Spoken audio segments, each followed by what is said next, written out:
सुप्रभात बच्चों, कैसे हैं आप बच्चों। आज अपनी इस वीडियो में हम क्या करने वाले हैं। आज इस वीडियो में हम साहित्य का पाठ 9 बाल लीला पूरा करेंगे। हाँ, पिछली बार हमने सूरदास जी के पद की व्याख्या की थी, सस्वर वाचन किया था। आज हम मीराबाई और तुलसीदास जी का जो पद आपकी किताब में दिया है उसका सस्वर वाचन भी करेंगे और उसकी एक एक पंक्ति के अर्थ को भी समझेंगे। तो पद की व्याख्या करने से पहले जान लेते हैं कि मीराबाई कौन है। या कौन थी मीराबाई। तो मीराबाई जिनका जन्म 1498 में राजस्थान में हुआ, ये कृष्ण भक्त थी, एक महान कवयित्री थी। इनका विवाह राणा सांगा के पुत्र भोजराज के साथ हुआ। राज परिवार में हुआ इनका विवाह।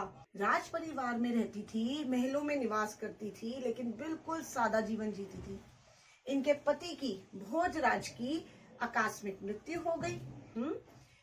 पति की मृत्यु के बाद ये मंदिरों में जाना, कृष्ण की भक्ति में डूब जाना, इसी में लीन रहने लगी।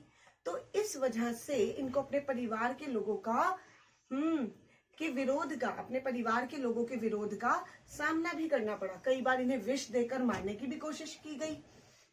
मगर ये कृष्ण की इतनी भक्त थी, उन्हें अपने पति के रूप में ये स्वीकार कर चुकी थी, तो ये उन्हीं की भक्ति में लीन रहने लगी। प्रसिद्ध रचनाएं कौन कौन सी हैं इनकी। तो राग गोविंद, राग विहाग और मीराबाई की मल्हार। इसके अतिरिक्त भी अन्य कई कृतियां इनकी देखने को मिलती हैं। इनकी मृत्यु सन 1546 के आसपास द्वारका में मानी जाती है। तो ये तो था मीराबाई जी का जीवन परिचय। आपने क्या करना है, अपनी कॉपी में जैसे आपने सूरदास जी का किया ना, हेडिंग डालेंगे मीराबाई, चित्र मिलता है तो बहुत अच्छी बात है, चित्र चिपकाएंगे और उनका जीवन परिचय लिखेंगे, चाहे पॉइंट्स में चाहे अनुच्छेद रूप में। अब करते हैं मीराबाई जी के पद की क्या व्याख्या। नहीं, पहले व्याख्या करने से पहले हम इनके पद का सस्वर वाचन करते हैं। तो चलिए।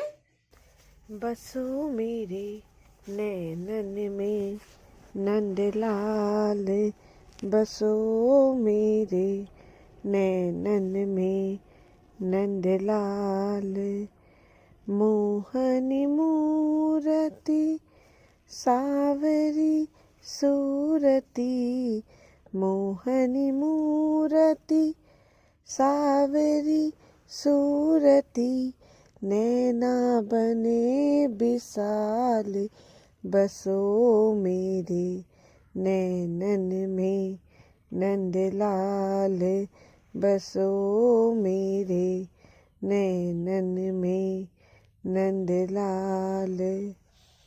अधर सुधारस मुरली राजती, अधर सुधारस मुरली राजती, उर बैजंती माल, बसो मेरे नैनन में नंदलाल।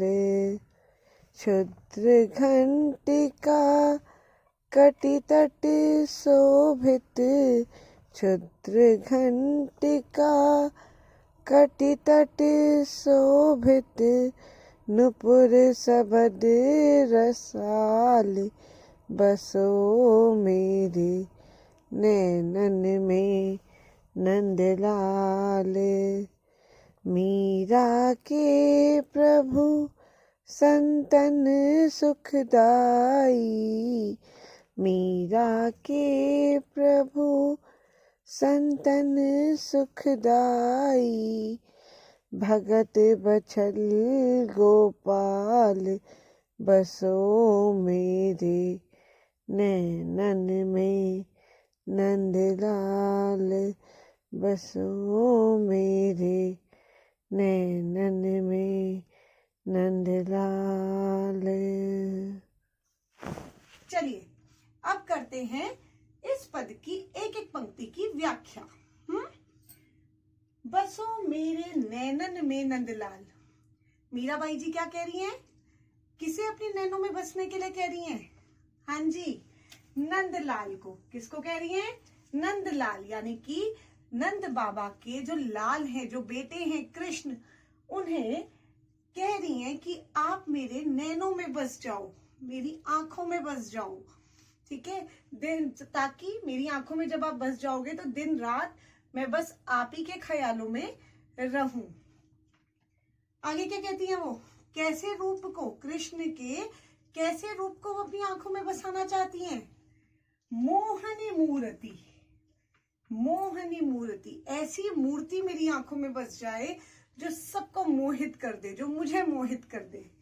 सांवरी सूरती, सांवला रूप हो, नैना बने विशाल, विशाल मतलब बड़ी बड़ी आंखों वाले, ठीक है, विशाल मतलब बड़े और नैना आंखें, तो बड़ी बड़ी आंखों वाले सांवले कृष्ण जो सबको मोहित कर दे, वो मेरी आंखों में बस जाए।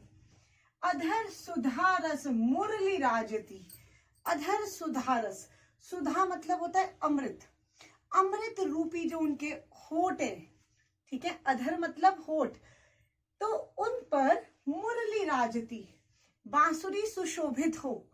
वो कृष्ण कैसे हो कि उनके अमृत रूपी होठों पर बांसुरी हो, और बैजंती माल, और उर में, ठीक है, हृदय पर बैजंती माला हो, पुष्पों की माला हो।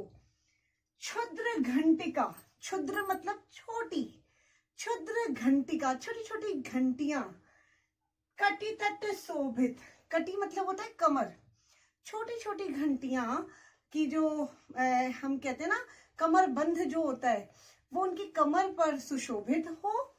नुपुर सबद रसाल, और उनके पैरों में नुपुर, नुपुर मतलब पायल, जिनसे सबद रसाल, रसीली आवाज मतलब बहुत ही मोहित करने वाली आवाज आ रही हो, ठीक।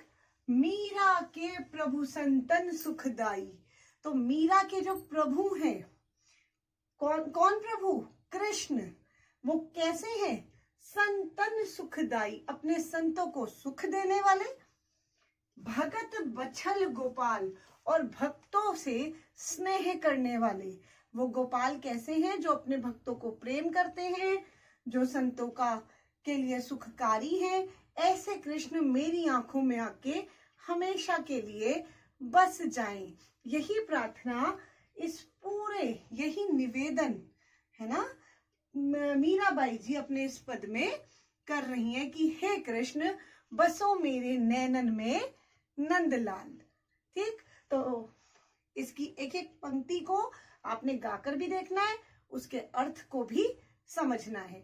अब तीसरा और आखिरी जो पद है किसका, हाँ जी तुलसीदास जी का, उसे कर लेते हैं।